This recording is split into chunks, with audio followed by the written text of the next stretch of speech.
আল্লাহ পাক বললেন তোমরা বাবা ছেলে মিলে একটা ঘর তৈরি করো, ইবাদতখানা। তো কিভাবে তৈরি করব? নবীরা তারা তো আমাদের মতো না, দুনিয়ার কাজ কামটা করাটা একটু কষ্টকর, স্বাভাবিক। আল্লাহ পাক তাদেরকে, যেটা আমরা ব্যবহার করি ভিআইপি, আল্লাহ পাক তাদেরকে মহা ভিআইপি করে বানাইছে। তো ইব্রাহিম আলাইহিস সালামকে যখন বললো একটা ঘর তৈরি করো, তো উনি তো নবী মানুষ, ঘর তৈরি করবো কেমনে? তো ওনার ছেলে ইসমাইল আলাইহিস সালাম, উনিও তো নবী, তখন তো উনি ছোট, তখন নবী হন নাই, নবুয়ত পান নাই। তো আল্লাহ পাকের পক্ষ থেকে আল্লাহর ফেরেশতা জিবরিল আলাইহিস সালাম জান্নাত থেকে একটা পাথর নিয়ে আসছে, যেই পাথরে আপনি আমি চুমা দেই, তাই না? হাজারে আসওয়াদ। আসলে এই পাথরটা কালো ছিল না, যখন জান্নাতে আনা হয়েছে এটা হাজারে আবিয়াস ছিল, সাদা ছিল। এই পাথরের চুমা দিলে, একটা পাথরের চুম্বন করলে মানুষের গুনাহ মাফ হয়ে যায়। ঠিক যেন তেন ব্যাপার। সেই পাথরটা জিবরিল আলাইহিস সালাম নিয়ে আসছেন, যেটা দুনিয়ার কোনো পাথর না, জান্নাতি পাথর, যেটা দেখে অবাক হয়ে গেছে। তারপরে আল্লাহ তাআলা তৈরি করা আমাদের সাথে, মানবের সাথে আরেকটা জাত আছে, জিন জাত। জিন জাতকে আল্লাহ তাআলা হুকুম করছে যে তুমি একটা কাজ করো, কি? তোমরা পাথর সংগ্রহ করো, পৃথিবীর তামাম দুনিয়ার জমিনে খুঁজে খুঁজে ভালো ভালো ভালো ভালো পাথর, সেই সাগরের নিচে থেকে, পাহাড় থেকে, বিভিন্ন জায়গা থেকে জিনের গোষ্ঠীরা পাথর আইনা পুরা টেকে দিয়ে ফেলাইছে। এইবার আল্লাহ পাক বললো ঠিক আছে, প্রত্যেকটা যোগাযোগ হচ্ছে আল্লাহর সাথে। জিবরিল আলাইহিস সালাম দেখাই দিলেন যে আপনি বসান, পাথরটা এনে বসাইলেন, বসানোর সাথে সাথে অটোমেটিকলি এটা ডালার মতো হয়ে যায়। বসায় ডালার মতো হয়ে যায়, বসায় ডালার মতো হয়ে যায়। এরকম কইরা বর্তমানে যে স্ট্রাকচারটা, এটা পৃথিবীর কোনো মিস্ত্রি তৈরি করে নাই, এটা মহান আল্লাহর কুদরতে ডালাই করা হয়েছে। এটা পৃথিবীর কোনো শক্তি ধরে ফেলতে পারবে না, তো মহান কুদরত দিয়ে তৈরি করা হয়েছে। তারপরে বিশাল উঁচা, বাংলাদেশের মোটামুটি 4 তলার মতো উঁচা কাবা শরীফটা। আমরা তো ছোট্ট ঘর দেখি, যারা সচক্ষে দেখছেন, এখানে অনেক হাজি ভাইরা আছেন। তৈব আলী ভাই অনেকবার আল্লাহ পাক ওনাকে সৌভাগ্য দিয়েছে যে হজ করে আসছে, আপনারা অনেকে করে আসছেন। তো এই কাবা ঘরটা মোটামুটি অনেক উঁচা না?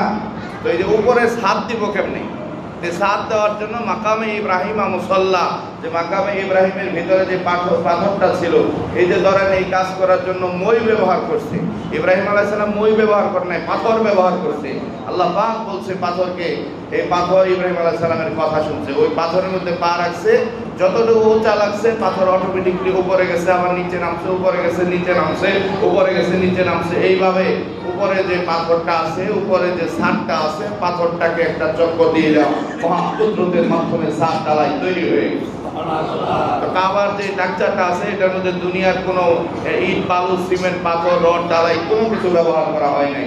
এখন দেখেন, এই পাথর কমপ্লিট করার পরে যে পাথরগুলো সেখানে ছিল, বিশাল পাথর যে সমাগম ছিল, ঠেঙ্গি ছিল পাথরের, এই বিশাল পাথরের ঠেঙ্গি, বাকিগুলা কি করবে? বাকিগুলার প্রয়োজন নাই, চীনেরা অনেক পাথর নিয়ে আসছে, কোটি কোটি পাথর আইনা জড়ো করে ফেলাইছে। তখন আল্লাহ পাক নির্দেশ দিলেন, ইব্রাহিম তুমি তোমার ছেলেকে নিয়ে এইখান থেকে পাথরগুলো সরায় দাও। সুবহানাল্লাহ, খুব ভালো করে বুঝলেন। এই পাথরগুলো সরায় দাও, কি করবা?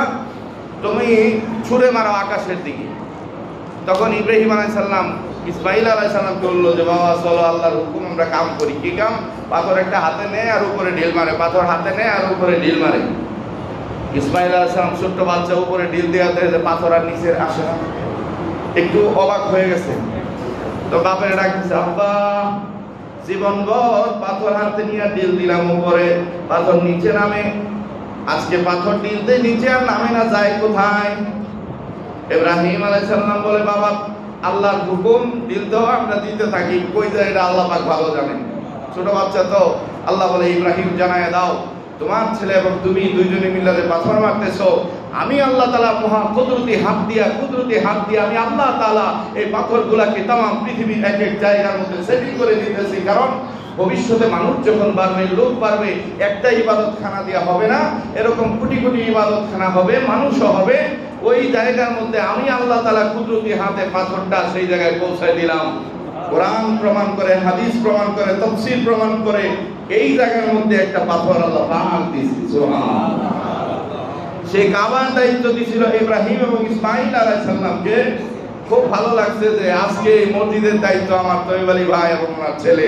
আল্লাহ পাক যেন সেই আল্লাহর খলিল ইব্রাহিম ইসমাইল আলাইহিস সালামের সাথে ওনাদেরকে এবং আমাদের সকলকে যেন কবুল করে বলি আমিন।